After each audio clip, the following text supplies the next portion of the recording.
Dear viewers, we're delighted that you have tuned in into our program, The City of Man, the Future of Multilateral Politics. As program director of the Thomas Mann House in Pacific Palisades, I'd like to warmly welcome you from Los Angeles, California. The pandemic, more than probably any other development in human history, has shown us that we live in a truly interconnected world. Not only do people, goods, and information move at increasing speed today, there are also common challenges that have arisen, common challenges that need common answers. But what are the appropriate forums to tackle these issues? Are they supranational institutions? Is it intergovernmental cooperation? Or do we need the leadership of individual states? Thomas Mann and his contemporaries, such as Alvin Johnson and Reinhold Niebuhr, already asked themselves these questions in the 1940s. They addressed them in the manifesto, The City of Man, the Declaration of World Democracy. Central to this initiative was the question of shared human responsibility and a democratic world order. I'm very glad that we have four excellent guests today: Ambassador Nina Hachigian, our fellows at the Thomas Mann House, Michael Zürn and Friedhelm Marx, and Kimberly Marteau Emerson, who will thankfully lead our conversation today. Before I have the honor of handing it over to the German Consul General of Los Angeles, Stefan Schneider, I would like to thank the Consulate and the American Council on Germany for the excellent collaboration for today's event. Also, I'd like to thank Benno Herz for his support in preparing this conversation. I would like to warmly encourage you to ask questions through the chat after the conversation. Kimberly will inform us more about that in a minute, but please feel free to participate in today's discussion. I'm very excited to our conversation today, and ladies and gentlemen, the German Consul General of Los Angeles, Stefan Schneider. Thank you very much, Nicola. Hello, everybody. I see very illustrious people here joining in the discussion. Ambassador Hachigian, welcome. It's great to see you again. You are really everywhere on the screen. I have to say that. Welcome, and welcome, Kimberly. You are an ambassador in your own rights, you know, so such an international person, you're an impressive person, you know the word, and you are really, I really appreciate that you are going to moderate the discussion. And Professor Zürn and Professor Marx, it's great to have you there from Germany.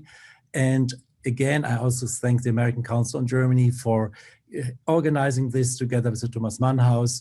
And this is in the very right moment. I have the impression you just planned it in the very right moment. Why I'm saying that? Because just recently, the federal government published the white paper on multilateralism. And of course, the federal government is for years, for very many, many years, a very important part of the multilateral network worldwide and a very active member of the United Nations. But the white paper on multilateralism, it's for the first time, there are kind of political guidelines being created by the federal government. And in this paper, you can find a bit of the vision Thomas Mann had in the 40s. You can find it in this paper. And I wouldn't say that it's a kind of inspiration by Thomas Mann. I don't know whether they even know it, what Thomas Mann has said. But it is a paper which is covering the entire spectrum and strategic priorities of Germany's multilateral engagement. So it's a kind of comprehensive paper. And the leitmotif of this paper is a proactive multilateralism. And this refers both to our own commitment, to the commitment of Germany, and also to enabling the multilateral system to tackle global challenges more effectively. And just some few points. The key of this paper is to strengthening and renewing multilateralism. It's the only effective with a broad base of committed countries. Multilateralism functions only when there's a broad base of countries joining in. And we see also the United States with President Biden, they really make a big part of it, a very important part of it. And we seek even to find new partners in this network. And multilateralism must treat new paths in involving also civil society. I realized in my job for many years, I have always to explain what it is, multilateralism, to people, to normal people in civil society. And so we have also, that's also part of our job to do that everywhere we are, not just in the political fora, but also in civil society. And we must mobilize support for multilateralism within society. We have to bring society in. It's not a chatterbox. Some people say the United Nations is a chatterbox. That's the wrong perception of it. It's a very important key actor in multilateralism. And of course, we have to do this multilateralism in accordance with certain rules, and we are all abiding to. And the white paper I'm talking about sketches outlines of action and concrete initiatives with which we are preserving, reforming, and expanding multilateralism and standing up for effective multilateralism in new partnerships. New partnerships is very important. We have to bring more states and people in. So some issues, they are really at hand. The climate protection issue, climate protection, peace and security. We see, unfortunately, the world is not a peaceful place. And multilateralism is an instrument, a tool to bring very many countries together to resolve problems and to find a way, a path towards peace and stability, and strengthening international law. This is very important. There's a lot of problems we do have internationally at international level with respect for international law. It has to be strengthened as well, and is a part, it is the layer on which multilateralism is based, and international law cannot easily be enforced, but there are instruments, and we need more partners in this. So it's in very brief remarks, the Multilateralism Weißbuch, white paper of the federal government. So I withdraw, and I am looking forward to a very, very interesting discussion. I'm very excited about it. And in this very moment, I really feel, I can feel as it being a diplomat again. You know, this is something which is very much an issue to my heart, because I used to work for the United Nations before I joined the Foreign Service. Thank you very much. Thank you very much all. And I think Kimberly, and now it's the floor is yours. Thank you, Consul General Schneider. That was a wonderful opening, and you really helped set the table for our conversation. I also want to thank Steve Sokol and the American Council on Germany, and of course, thank you, Nikolai Blaumer and the Thomas Mann House. And thank you to our participants and also to all of the guests who are joining us. And we are fortunate today to have three experts with us to discuss the future of multilateral politics. So let me take a minute to introduce each of them, and then we're going to launch into our conversation. Before we do, let's start with the title of today's program, The City of Man, the Future of Multilateral Politics. What is the City of Man? Well, Nikolai actually briefly touched upon it, as did Consul General Schneider. Admittedly, it's a rather dated sounding title, though, as we'll discuss, its relevance has perhaps returned. Not the title, but the body. So as Nikolai said, in 1940, Thomas Mann, together with other most renowned intellectuals in the United States, launched this manifesto, a declaration on world democracy, as an antithesis to the fascist regimes in Europe. They outlined their vision of a global and stable state system in which humanity would be the guiding principle for securing peace and social prosperity. The manifesto was a passionate call to arms to democracies, nations with shared values, to join, cooperate, and act together. Does that sound familiar? Because history and intellectual thought can perhaps inspire us as we seek to overcome the challenges multilateralism faces today, we're fortunate to be joined by Professor Friedhelm Marx, who's an expert on German thought and literature and has held the chair of modern German literature at the Otto-Friedrich-University of Bamberg since 2004. Professor Marx, who is a 2021 Thomas Mann House Fellow, is researching the role exiled European intellectuals played in influencing the creation of the modern multilateral institution. I also want to welcome a friend, Ambassador Nina Hachigian, who was appointed by Los Angeles Mayor Eric Garcetti as the first Deputy Mayor of International Affairs in 2017. Ambassador Hachigian's office seeks to expand Los Angeles's global economic and cultural ties and to share Los Angeles's values and experience around the world. In addition to this subnational multilateral assignment, Nina brings supranational multilateral experience from having served as U.S. ambassador to ASEAN, the Association of Southeast Asian Nations, during the Obama administration. Nina also held previous policy positions at the Center for American Progress, RAND, and at the National Security Council during the Clinton administration. Our third participant, Michael Zürn, is a political scientist specializing in the emergence and functioning of international and supranational institutions and their effects on the global political order. Professor Zürn is director of the Department of Global Governance at the Social Science Research Center, Berlin, and professor of international relations at Freie Universität, Berlin. As a 2021 Thomas Mann Fellow, Professor Zürn is researching the impact of rising anti-democratic political structures on supranational institutions. So, a couple of things before we begin the conversation. Being an Angelino and with the Thomas Mann House based in Los Angeles, I'm going to lean into our more informal and relaxed culture and use everyone's first names. Secondly, I want to invite all of you participating to please put questions that you may have into the Q&A, and we will feed them into the conversation as we go along, because we really want this to be a conversation. So without further ado, I'm going to start this conversation. And the first question I'm going to pose to all of you to think about is, perhaps we should start by diagnosing the patient.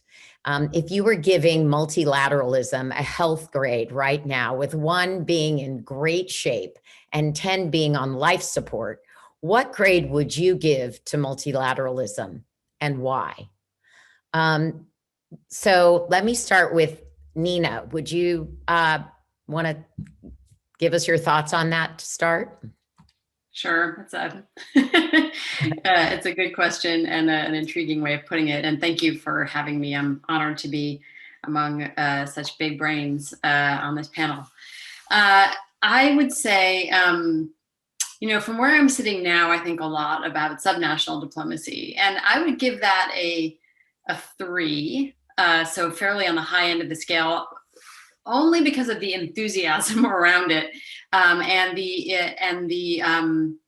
the real excitement among cities and states in the United States anyway, to be doing this work, because for us it's still relatively new compared to our European, Asian, African, Latin American partners who've been doing it for a lot longer.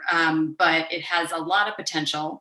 Some of it's pretty well developed, which we can get into, some of it less so, but there's just a general feeling that, when mayors get together, people who are very practical and very willing to share each other's, ideas, it's a great space. It's not very political, and we can get a lot done. On the national scale, I would say, I'm still fairly optimistic, so I'd give it a 5. So it's actually absolutely essential, and it's not doing great but I think that some of our leadership in the past few years has been partly has contributed in part to its dysfunction,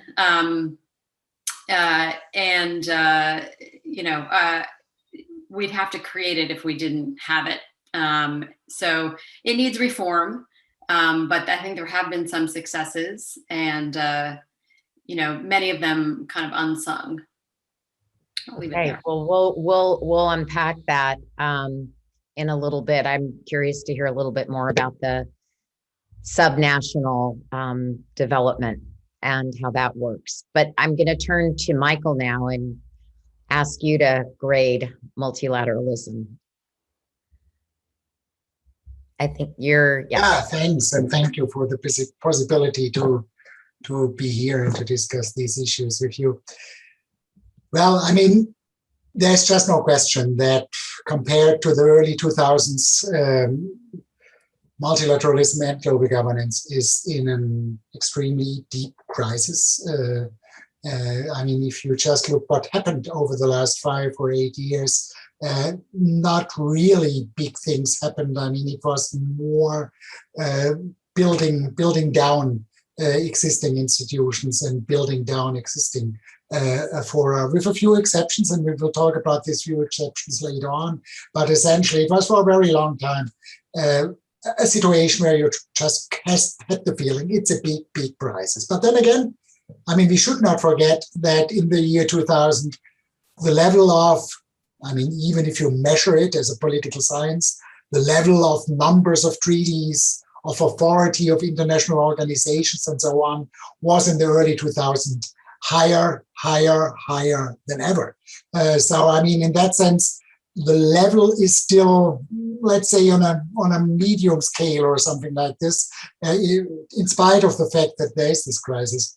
But there's, of course, one more important thing to keep in mind. It's also a question of direction. And since the direction for a long time, for almost now 15 years, went downwards, I mean, with the new initiatives, especially from the American government, there is now a sense that there is still hope again, and that's something which is very, very decisive. I mean, it's a little bit like the situation if you leave a good friend of yours in the hospital and the doctor tells you, well, we don't really have any good news and it's looking very bad, and then you come back the next evening and then they tell you, well, things have improved and there is even a hope again. So, I mean, that's the sort of situation in which we are currently.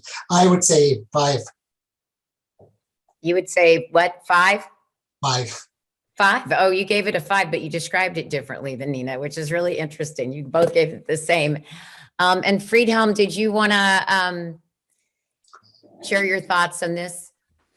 Oh yes, well, thanks first. I mean, for having me. I'm very looking forward to our discussion. As you pointed out, I'm not an expert in politics or political science. I'm an expert on literary criticism, but of course I share this experience, and I share I think the impressions of Michael. On the one hand, you know, it was in my opinion, multilateralism suffered a lot during the last years, especially during these years of the pandemic. Well, the first thing to observe in Europe was that all the countries were closing down borders, and that was shocking for Europeans in a way. I mean, to have closed borders as opposed to free mobility during all those years. It was a kind of Germany first, Britain first, well, America first, or Europe first, or even Bavaria first. Even on the federal state level, you had this tendency to close down borders, and that was quite disappointing. On the other hand, I think, well, talking about the pandemic, I think we will come to that later on.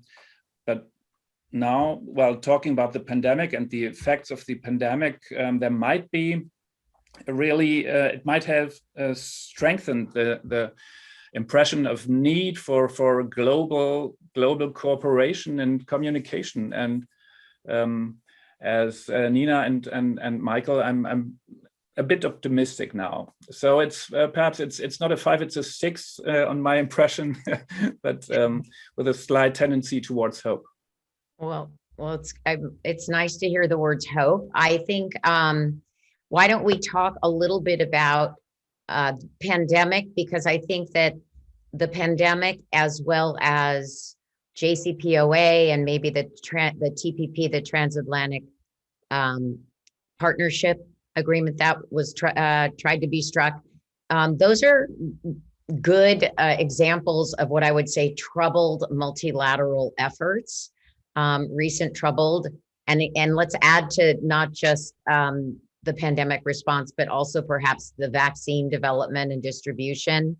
So, you know, I think you got a little bit, Friedhelm, as to the reasons why response to the pandemic globally, multilaterally did not do very well. There was a lot of nations first, but would you say, Michael, that the problem is with the system itself or with the stakeholders? That's an interesting distinction. Let me put it this way. I mean, it's in a sense the interplay of those two.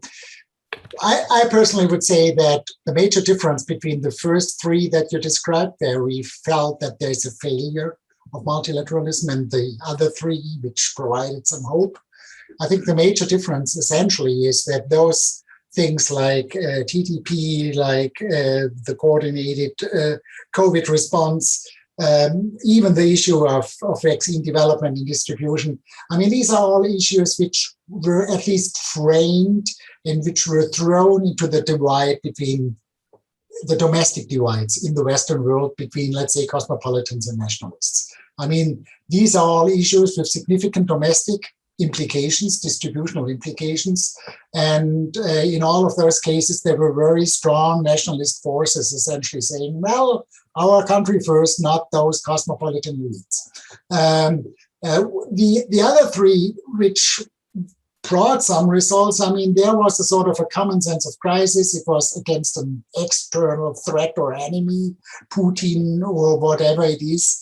To some extent, maybe the Paris climate thing is a bit of an exception and a bit of a surprise because it falls into both categories. But I would say the major difference between the first three and the second three that you mentioned is that the first three are deep intrusions into domestic societies. You can play the national card. And there we talk about the major problem of the system, that the system became so authoritative, so intrusive, that it created legitimacy problems, that it created contestations and resistance.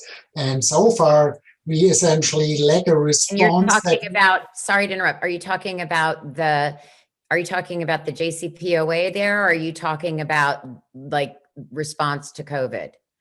I just want to get more specific. I think I'm talking generally about the fact that after 1990, global governance became very intrusive into domestic societies, and that created resistance. And this system was not able to create a sufficient amount of support and legitimacy within the societies. So it's very much conceived as an exercise of the elites and of the executives. And in that sense, I mean, it's essentially a legitimacy problem. And if you push me back to the question, is it stakeholders or system, then I would say it's the system that has not been able to produce the level of legitimacy and support in the domestic societies that it needs given its intrusiveness. So that's interesting. So that actually brings me to a question that I've been thinking about, where on the one hand, the public is demanding collective action from governments and supranational institutions on certain challenges. For example, let's look at Fridays for Future. On the other hand, you know, as you were just saying, I mean, multilateralism has become the scapegoat for charges that globalization has undermined sovereign interests, exacerbated inequality, and hollowed out the global middle class. So you've got this increasing polarization politically, culturally, business, and societally, and the loss of trust in the benefits of globalization. So how do we get back on track? What's the narrative that we need to be putting out there about multilateralism in order to, you know, win back? I mean, was global governance itself intruding on people's lives, or is it a lot about being used as a rhetorical scapegoat that it's intruding on people's lives?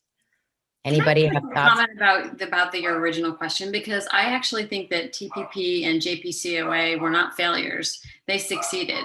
It's just that the Trump administration rejected them. I mean, the JPCOA was succeeding exactly as it was supposed to be, as it was designed, as the parties negotiated. And then the Trump administration decided that that was not, good enough, or that they didn't, it was more of an ideological opposition to multilateralism than it was about the substance. And same with TPP. It went on without the United States. It's now called the CTTPP.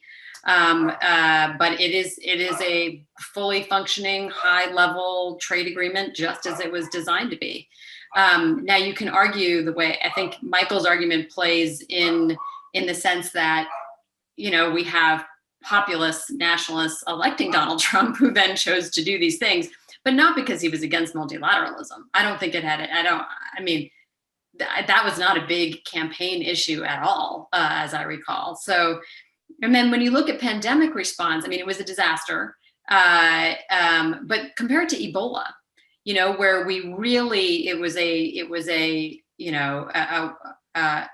global response that actually kept Ebola, you know, from widely spreading around the world. It's a different disease and all that. But it was because countries got together and said, we're going to respond to that before it goes all around the world. We could have conceivably done that with COVID, maybe. I mean, the Chinese government wasn't super cooperative, but perhaps, you know, and it was really, so I think it's the actors, not the system. That's what I'm wondering. And Friedhelm, do you come down on either side of that, actors versus system? Well, it's a difficult question. I think Michael pointed out that as the General Consul Schneider, that you need a broad base for multilateralism, and perhaps during the last years, even in Europe, I mean, we have this populist and nationalist movements, and they, to a certain extent, they are against intergovernmental corporations, the whole European institutions, some of them not really with a big democratic participation. So I think there is a problem, and there's probably a need for a new narrative, a kind of sort of global citizenship or so to support these efforts. Is there anything we can learn from the manifesto and Thomas Mann and intellectuals, both historically when they were looking at this and now? Oh, that's, well, I have to limit myself now a bit. I think it's, well, I mean, you know, you kind of beg the question, so. Okay. Well, it's a remarkable declaration. As you pointed out in your introduction, I mean, it was organized in the late 30s, early 40s, and there were a bunch of Americans and Europeans shocked by the efforts of Hitler to conquer whole Europe or the whole world. And so they gathered and thought about world democracy. It's a quite new term at that time, as far as I know. Well, the declaration itself is not in all respects very convincing nowadays. It's a very Western perspective and it's a top-down concept of democracy. But still, I mean, to have these public intellectuals get together, well, facing a global crisis and thinking about the future, I think that's very important and remarkable. And in a way, well, I should say it's not the best part for writers, for artists, for scientists to write declarations. That should be left to the experts in a way. But literature or arts in general, I think they can support, I mean, these efforts, I mean, to the sense of global cooperation or global citizenship, because literature is a multitude of voices ever since. How do we promote that? I mean, it's the global consciousness. Go ahead, Michael. Yeah, I just would like to enter the point where we had a debate so far once more. I mean, let me be clear, it's obvious. In the end, it's the actors, because the actors create the system. I mean, I would not argue we cannot do anything about it. It's a system or something like this. It's the actors in the end. But I do not think that we are talking here about something that has been created by the Trump administration alone. I mean, first of all, it started clearly much earlier. It started with the Bush administration within the US, with the Iraq war, which undermined the whole multilateralism to a really significant extent with very very long-term negative consequences. But what I actually wanted to say is, I mean, I think that if you look to all of those authoritarian populists, as I would like to label them, the European ones, Le Pen, the German ones, Erdogan, Putin, Kaczynski, Modi, Trump, and all those, they have one commonality, and that is defending the national interest against international institutions. The commonality is not migration. I mean, Erdogan doesn't care about migration.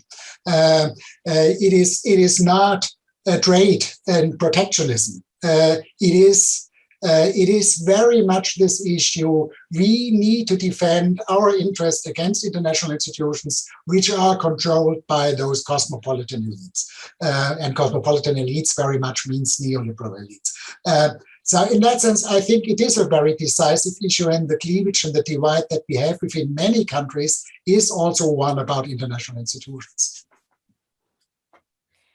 Interesting. Nina, I see you with knitted brow. Did you want to respond on about that? Because I don't, I think that in the case of Trump, it was, first of all, I take your point. I mean, Trump was elected by the American people.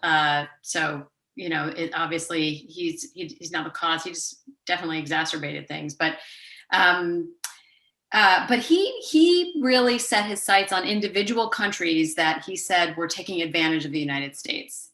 It was, and I guess NATO would have been one system that he went after all of them once he was in office. But in terms of like his appeal to the American people, it was very much like China's taking advantage of us, and the Europeans are taking advantage of us. It was not the UN as a problem. As I recall, during the campaign, it was not a big talking point. True, after he was in office, he had he wanted nothing to do with any of them. But I don't feel like that was necessarily part of his, big appeal. And I'm thinking about Duterte also in the Philippines. I don't think that was a big part of his appeal either. It was very much like the US is taking advantage of us. We need to, align more with China kind of thing. So, I think you're right in the sense that once in office, this is a commonality. I think that's true. I just don't know if for Americans, it was the thing that they were really after in him. I think it was a combination of a bunch of other things. And it's funny, like still today, if you look at polling, and I was also sat in on a focus group, Americans actually like multilateralism. It's crazy. They really do. They don't like competition. The word competition when it comes to other countries, even China, they like us being part of global solutions. And the Chicago Council has shown that in their polling for decades. And, it waxes and wanes like the percentage, but it's still, it's a majority. And weirdly, under the Trump administration, the polling for trade agreements was at an all-time high. It was like 70% or something of Americans suddenly, supported trade agreements. So anyway. Well, what you're showing is this dichotomy of narratives out there, because you have the, anti-globalist narrative, which is, completely critical of trade. And then you have,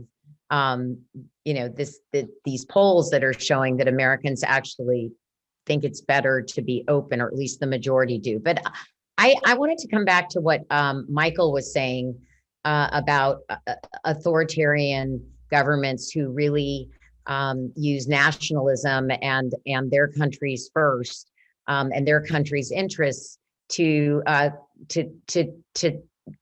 attack multilateralism. And I guess the question I have has something to do with, well, how can we have multilateralism? And I'm thinking about climate change, for example. How do we make something like climate change successful, when we have authoritarian governments in the room? How do we make, and this is an even trickier one, organizations like the WHO successful when there's both common interests, but then our governments pushing their own interests, and therefore the success of that institution is very difficult to achieve, because instead of the common interest, you have people working behind the scenes or countries working behind the scenes on their own interests. And I think that, you know, the origin of COVID is a great example of that. And so would love to hear your guys' thoughts on that. In other words, can we be, if we're just values-based, then there's a lot of countries that can't be part of it. So how do we thread the needle? How do we actually make multilateral institutions work when we've got authoritarian governments in the room who seem to play by their own rules? What needs to happen to the system to make it successful? Does anybody want to comment on that? Michael Friedhelm. I mean, Okay, I think it has something to do. I mean, I think there's a sense of like, where's the accountability? Yeah, How sure. do we create accountability in the system? If you're going to play in the sandbox with people that don't share your values, how do you create accountability? I mean, exactly. And I mean, let me first start out by saying I do completely agree with Nina that I think the multilateral attitude is in the majority in essentially all of the Western countries, and probably in all of those countries that are listed as currently governed by authoritarian populists. The problem is there is a strong divide, and it is the issue is very much politicized in all of those countries. But it is still a majority. You are right, and we should build on this majority in a certain sense. But then I think first of all, the most depressive issue about these authoritarian populists is that all those white papers of the German government and all the strategic debates, let's say 5 or 8 years ago, were so much focusing on countries like India and Brazil. And they are now controlled by those authoritarian populists. And this sort of multilateral replacement of the US hegemony is essentially gone, since you cannot do this with Bolsonaro. There's just no way how you can do it with a guy like this. So in that sense, it's a question, how can you help to change the situation within those countries in the midterm? And there, I think you're absolutely right. These institutions must become more accountable to the people. They must stand also for market regulation and protection, not only for market liberalization. And they must provide a social purpose that does not look as only serving people like us. Can I ask Nina, and there's a viewer question, and I think this is related, is how can non-state actors, like in particular cities, how can they help in this kind of difficult mix to enforce? And let's pick a couple of the projects that you're working on in Los Angeles, because I think we'd love to hear about them. Yeah, climate is a good example for cities. So the mayor chairs a group called C40, which is a group of about 100 global cities. Berlin is among them, as is like Guangzhou and Beijing and Accra and Bogota and London, Paris, Mexico City, Delhi, Sao Paulo. And they are all devoted to reducing carbon emissions. And the staff of C40 helps with technical assistance. So, how are we going to get electric buses to, wherever? And how are we going to help you enforce your building code, which will, reduce or increase efficiency? How can you get more renewables on your grid? How are you going to dispose of waste in a clean way? So these are all mostly in control. Cities are in control of these things, so that have a major effect on climate, public transportation, bike lanes, etc. And so it's partly a technical assistance organization, and it's partly a peer pressure membership thing, where the standards are very strict. You have to commit to a plan and then meet your plan. And And it's really effective. I mean, the cities are doing a lot better than nation states are in actually bringing down their carbon emissions in a measurable way. And, you know, we've pledged to be net zero by 2050, but we're going to have 100% renewable energy on our grid by 2035. And it'll be like close to 90% by 2030. That's really soon. It's already around 40% for LA's grid.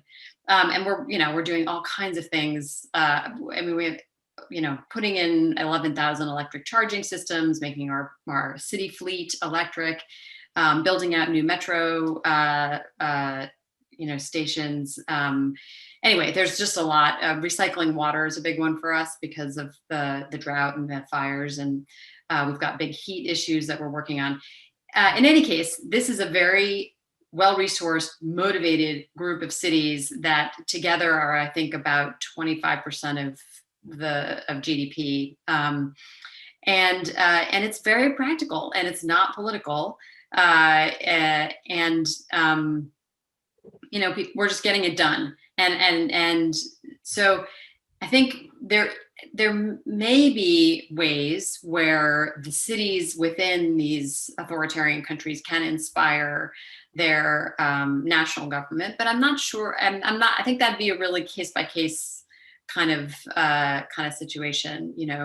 I mean, in China, for example, they're in favor of reducing their carbon emissions, not as fast as everyone would like, but they're doing it. They've pledged to do it. I'm pretty convinced they will do it. At the same time, though, they're still using coal, exporting coal. Like there's issues, but we're exporting coal technology. So it's not universal. I mean, I think. Anyway, I'll just stop there. But I think the city example can be instructive in this particular case. Yeah, and just a quick follow-up, and then if anybody else wants to talk about subnational participation, like civil society, industry, business, where do they play a role? But the one thing that I'm curious about is you said, there's this peer pressure. So it's seen as somewhat of a badge of honor to be invited into C40, or can anybody join? No, you have to be invited. I don't even really understand their membership criteria and how it works, but there are definitely way more cities that want to be part of it that are not. But for any cities listening, there is something you can be part of, which is called the Cities Race to Zero, which is a commitment to cut your emissions, your fair share of emissions, half by 2030 and completely by 2050. And there's a website and you can sign up to be part of this as part of COP26. So the mayor wants to bring 1,000 or more cities to COP26 that have made this pledge. But yeah, it is kind of a club that cities want to join. I feel like you've got some leverage there that you can use, some accountability leverage you can use. Freedhelm, which is just in terms of the world citizen idea, which I really like. Yeah. I think it's like future Fridays for Future and Greta Thunberg and all of that, that whole movement of young, climate focused people could grow up to be, have those feelings more than folks who are, who came before the internet. Right. Thank you. Friedhelm, I wanted to kind of turn to you because I feel like there's some rhyming going on here with the idea of global consciousness and somehow getting at that subnational level. Maybe multilateralism, survives better under there, because what seems like we hit a lot of intranational problems when we try to do it up on the national level. I'm not saying we can't, we have to do it up there as well, but can you talk a little bit about that from historical perspective? Are there roads that we should have taken back when we were forming multinationalism organizations? Well, yes. Well, you can if you think about the about Europe. The first concepts of Europe in the 1920s, they thought about Europe as a cultural community, for instance.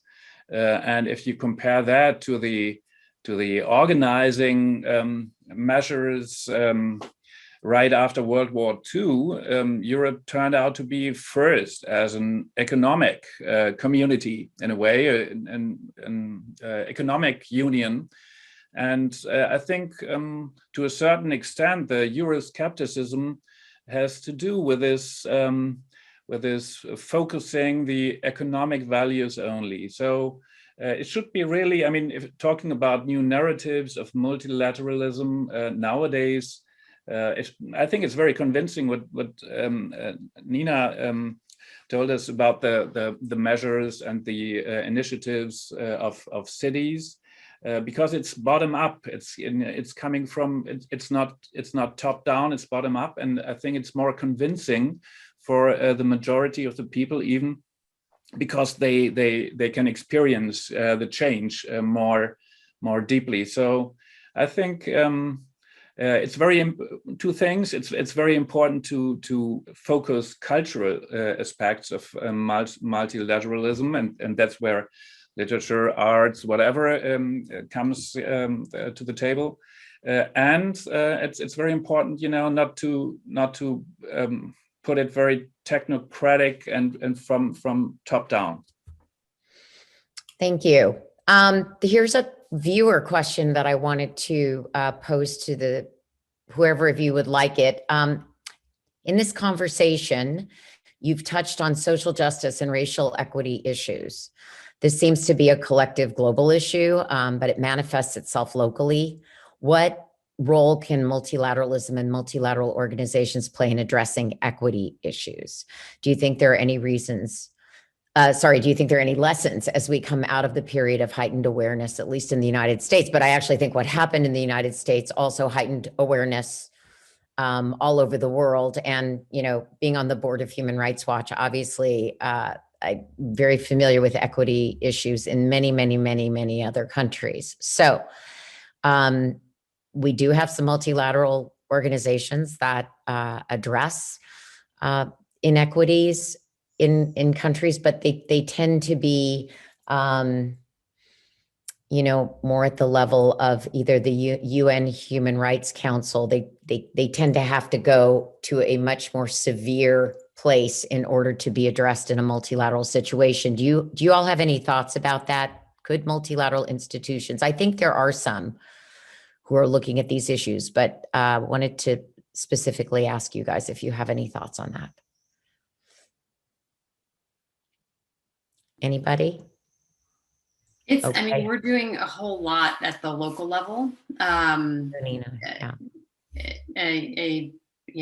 lot of really exciting work happening in LA to address equity, including I could go on and on. Like there's a lot of stuff, and if a great place to look would be if you just search about the mayor's new budget, there's a whole bunch of new programs that are really exciting, including research into reparations and a huge pilot on guaranteed basic income and a few other things. But anyway, on a global level, we've had gatherings of cities that talk about belonging, which to different cities mean different things, but about how cities are often made up of different groups of kinds of people, and depending on the context, some are discriminated against, and so that's been some conversations that we've been part of. We started a gender equity network in LA with London and Tokyo and Freetown and Mexico City and Barcelona, which is focused on gender equity, but gender equity writ large and very intersectionally sensitive. So that's some answer to your question, I think. But I think Kimberly's right. I think it's in the human rights violation realm that you can address racial equity. Michael, do you have anything you'd like to add there? In principle, I agree very much. In general, it's clear that international organizations have been extremely successful in establishing anti-discrimination norms and using shaming systems to improve the implementation on the national and local level. But it seems to me, maybe it's a too general impression, that when it comes to problems within Western states, the Western states have been very successful in blocking these kind of issues. And here I would probably say if the West would essentially give up this privileged position in order to block initiatives that go against them, that would especially help support for global governance in the global south, because there is always a very strong sense that alike cases are not treated alike. And if the West would allow those international organizations to speak to discrimination issues within the West, that would help both essentially the discrimination issue in the West and global governance in general in terms of support in the global South. But we should, of course, see one thing, that if I observe things correctly, to some extent, the sort of cultural struggle that we talked about has reached international organizations themselves. I mean, if you look to the current debates about the Convention for the Family and Role of Women convention that is going on there, conservative reactionary forces have ended the discourse and play with strange coalitions, of course, a very strong role. So, I mean, the whole debate that we have on the national level gets more and more replicated on the international level. Again, that seems to me a sort of a very current development. Interesting. May I add one point to Nina's fascinating account about this global city climate network? I think it is extremely important, and I think you presented it in a very fascinating way. But I would raise my doubts that so far it helps to create more consciousness for global regulations, for international cooperation, for multilateralism, and so on. I mean, at least in my city, in Berlin, I probably would guess the whole network is not known by more than 2% of the people. I mean, the United Nations and the EU knows everyone, or everyone knows about the EU and the UN. But this is still a very silent thing. I mean, it may be effective the way you describe it. I mean, there's probably to some extent an issue of low-hanging fruits, that it's for those cities easier to reduce it quickly by building public transportation and by building bicycle routes and stuff like that. But I would agree it's probably quite effective. But I'm not sure whether it really helps to increase a sort of global consciousness. So far, it may do so in the future. Well, maybe it needs to be championed more at the state level, at the national level, that it's happening down there.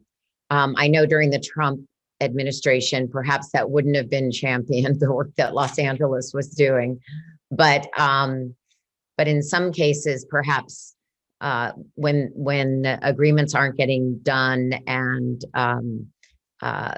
signed at the state level, that the work that the cities are doing can be extremely significant and can be heralded. So perhaps part of it is just doing some public diplomacy around it. We only have a few minutes left, and I wanted to, I need to throw a question to Nina, because it's something that she and I have talked about in the past, and I think it's really important, and I'd love to hear your thoughts, everybody's thoughts on it. But considering the increased role of women in international diplomacy, do we see a need for a new feminist foreign policy?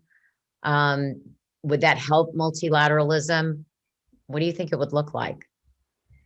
I'll see Linda Thomas Greenfield as our UN ambassador, and so both on racial equity and gender equity. I'm sure she's got her mind on it. But I would say, studies have shown that women do, of women in Congress in particular, like reach across the aisle more often, are more likely to make coalitions. I'd say that I don't know that that's true, but anyway, studies have shown that to be the case. I would say in terms of a feminist foreign policy, like you should start with just appointing a lot of women to, in foreign policy. And I've, started a couple organizations that I hope will help to do that. Because, and I haven't seen research to support this, but anecdotally, it's very strong suspicion that I have that that women will be more attentive to how foreign policy is going to affect women in other places. So I think it could help, but we'll see.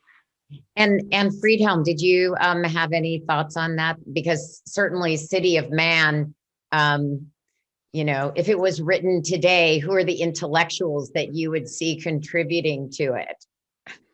Well, yeah, of course, I think the role of public intellectuals has changed a lot, right? I mean, in the 40s, I mean, the majority were old, white, wise men, some women, and nowadays it would be, of course, a lot of very diverse and a lot younger. I mean, this concept of public intellectual usually perhaps still is a little bit, to studied, well-educated, successful persons. And if you watch the debates you mentioned, let's say Fridays for Future, you find out, I mean, very soon that they are pushed by very young, in this case, female actors. If you look at Amanda Gorman, for instance, or even Greta Thunberg, you have a lot of very influential young persons. I mean, male, female, whatsoever, and that has changed, and it's very good, I think. Before we close out, and Michael, I'll come back to you for final words, but we just had another question come in for Professor Marx. How did the initiators of the City of Man Declaration concretely envision post-war multilateral politics? And it looked like there was the beginning of another sentence. So basically, those Thomas Mann and the other intellectuals who wrote the manifesto, how did they envision post-war multilateral politics? What did they see?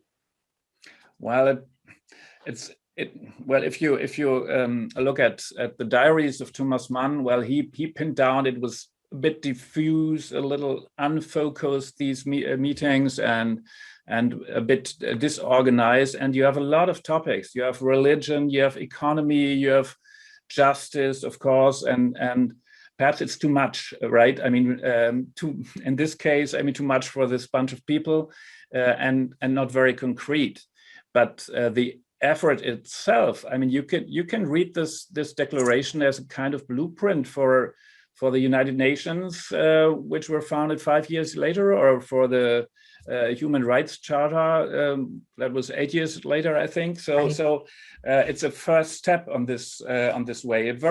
Not a very specific one, but it's I think a remarkable initiative. So what we can tell everybody is go take a look at it. I was saying I read all 100 pages a couple weeks ago.